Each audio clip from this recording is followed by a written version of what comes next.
کپڑوں کو فولڈ کرنا، لپیٹنا۔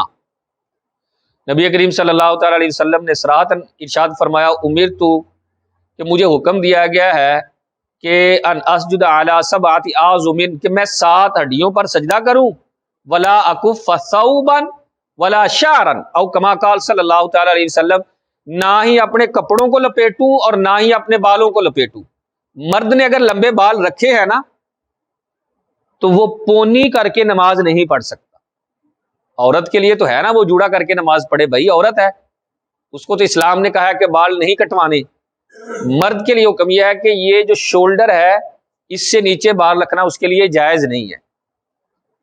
اگر لمبے بال ہیں تو ہمارے ہاں ہوتا ہے نا نوجوان آج کل جن میں ذرا بیبیوں والی عادات آ جاتی ہیں، ہندے منڈے نے پر کام کڑیاں والے، پونی پانی ہے، اتنے کانڈا پا لین گے، عجیب عجیب، مطلب وہ مجھے دیکھ کر بہرحال کبھی پریشانی نہیں لائی کوئی، پتہ کیوں؟ کیونکہ امام اہل سنت نے کی بات مجھے یاد آ جاتی ہے کہ فرمایا رحم کے اندر نا 2 جز ہے، 2 حصے ہیں، سیدھا حصہ ہے ماں کے رحم میں اور ایک الٹا حصہ ہے۔ جب مرد کا نطفہ غالب آتا ہے تو لڑکا پیدا ہوتا ہے، جب عورت کا نطفہ غالب آتا ہے تو بیٹی پیدا ہوتی ہے۔ یہ اللہ تعالیٰ کی حکمت ہے، ویسے جس کو چاہتا ہے بیٹے دیتا ہے، بیٹیاں دیتا ہے۔ تو اگر وہ نطفہ جب غالب آتا ہے تو سیدھی جانب جاتا ہے تو بچہ ہوتا ہے، الٹی جانب جاتا ہے تو بچی ہوتی ہے۔ لیکن وہ نطفہ غالب ہو کر الٹی جانب میں چلا جائے، ہوندا وہ منڈا ہے پر وہ حرکتاں کڑیاں والیاں ہو جاتی ہیں۔ جڑے لمبے لمبے وال رکھے ہوتے نا، پریشان نہ ہویا کرو، یا نا مطلب وہ ڈالی ہوتی ہے کانوں میں بالی، گلے میں عورتوں کی طرح جو ہے وہ ہاتھ ڈالتی ہے، وہ انہوں نے زنجیر سی ڈالی ہوتی ہے، یہ دراصل پیچھے معاملہ ہے۔ اسلام نے اس سے منع کیا ہے، اسلام نے اس سے منع کیا ہے، اسلام اس کی اجازت نہیں دیتا۔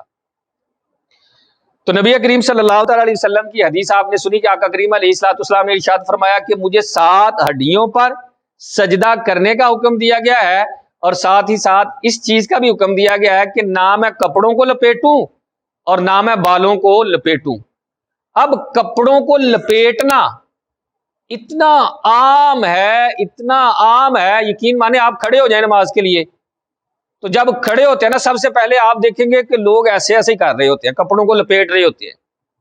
اسے کہا جاتا ہے کف ثوب، ثوب کا مطلب ہوتا ہے کپڑا، کف کا مطلب ہوتا ہے لپیٹنا۔ کف ثوب مکروہ تحریمی ہے، کسی انداز سے بھی آپ کپڑے کو فولڈ نہیں کر سکتے۔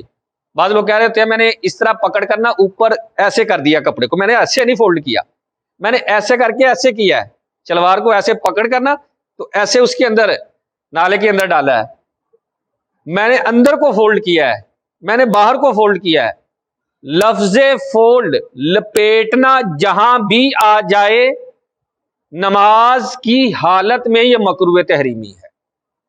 بالکل سادے سے لفظوں کے اندر بتا رہا ہوں آپ، مسلم شریف کی یہ روایت ہے، اس کی جو ہے تشریح کے اندر علماء نے اس چیز کو بیان کیا ہے کہ لپیٹنا، شلوار ہو آستین آدھی یہ کلائی سے زیادہ ہو، آپ نے قمیض کو لپیٹا ہوا ہے، کسی چیز کو لپیٹنا جہاں جس کے اوپر لپیٹنے کا لفظ بولا گیا تو آپ کی نماز مکروہ تحریمی ہے، واجب الاعادہ ہے، دوبارہ پڑھنی پڑے گی۔